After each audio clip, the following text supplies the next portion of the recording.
asnjë qeveri e mahershme nuk ka pas shkelje kushtetutës më shumë se kjo qeveri. Shefi, ka dërguar ligjin për çmimin tavan në gjykatën kushtetuese. Partia jote, po çfarë mirë, po pse po fol për çmime? Jemi për tregti të lirë, ju akuzojnë për numrin më të madh të çmimeve që i keni bë, edhe kundrejt kujt i kanë bë? Thuje, tregoje një me emën. Me Faili përdor strategjinë mbrojtja më e mirë është sulmi. Sepse kur ka aq shumë shkelje që kanë bërë gjatë kësaj qeverie duke filluar shkeljet më të mëdha të kushtetues. Asnjë qeveri e mahershme nuk ka pas shkelje kushtetues më shumë se kjo qeveri. Asnjëherë nuk ka pas asnjë qeveri kaq shumë tendera një burrimor, e cila është pika kryesore ku ti mundesh me fshe, e kur fshe, natyrisht mundesh edhe me vjedh. Na edhe në familjet tona sot, kur dojmë me ble diçka, shkojmë edhe i shohim çmimet në 2-3 supermarkete. Këta jenë ul, fillimisht kanë prit, nuk kanë zbatuar asnjë projekt, derisa i kanë krijuar lidhjet e veta me biznese dhe pastaj jenë ul edhe kanë negocu. Jo, një minutë se mi kanë marrë 3 sekonda të them. 3 sekonda të tavan në gjykatën kushtetuese për mos u ngrit çmimet. Sepse partia jote partia jote, po çfarë mirë, po pastaj çmimet nuk mund të kontrollohen për produktet bazë. Sepse na jetojmë në një shtet të lirë, jetojmë në një shtet të tregut të lirë, e jo në një shtet ku qeveria madje ju tregon njerëzve ka sa duhet të paguhet dhe çka duhet të bëj për çmimin tavan. Ju keni mirë, pse po fol për çmime?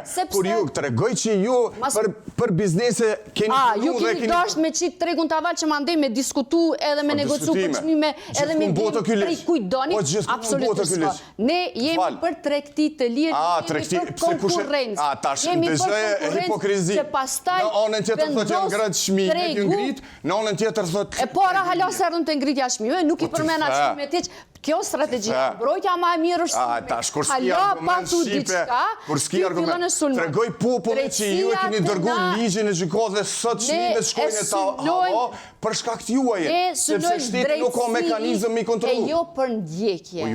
Ne synojmë me ju ndihmu bizneseve me urrit, e jo me ju vendos çmimeve që tregoj popullit që ngritja çmimeve ka shkaku ju. A mund të tregoj që s'po ndigjoni, sepse pse atëherë nuk e zbatut politikën e heqjes së TVSH-s për disa prej çmimeve që do ta lehtësonin shportën e qytetarëve. Sepse nuk doj me shkel kushtetutën, sepse ne jemi vërtet për rend dhe për zbatim të ligjit dhe për drejtësi. Ne nuk jemi kur na për shtatet neve thirremi në sistem të drejtësisë, thojmë ja shiko drejtësia funksionoj, e në rastet kur nuk ju konvenon, ju qohi, i linçoni, i fyni, i akuzoni, madje edhe i kërcënoni prokuror e gjyqtar. Edhe ndërhyrje më të mëdha në sistemin e drejtësisë. Nëse është dikush që kanë kërcënuar kanë qenë në qeveri. Prandaj quhen asociacionet, organizata të ndryshme, madje edhe asociacioni gazetarëve, asociacione tjera, ju akuzojnë për numrin më të madh të çmimeve që i keni bë, edhe kundrejt kujt i kanë bë? Gazetarëve, edhe kundrejt tregoje një me emën. Kush është fillu prej kryetarit të asociacionit të gazetarëve e krejtë punë. Shihni raportet e tyre. Pra po thamë, mbrojtja më e mirë është sulmi. Po dojmë shumë, faleminderit të dyve.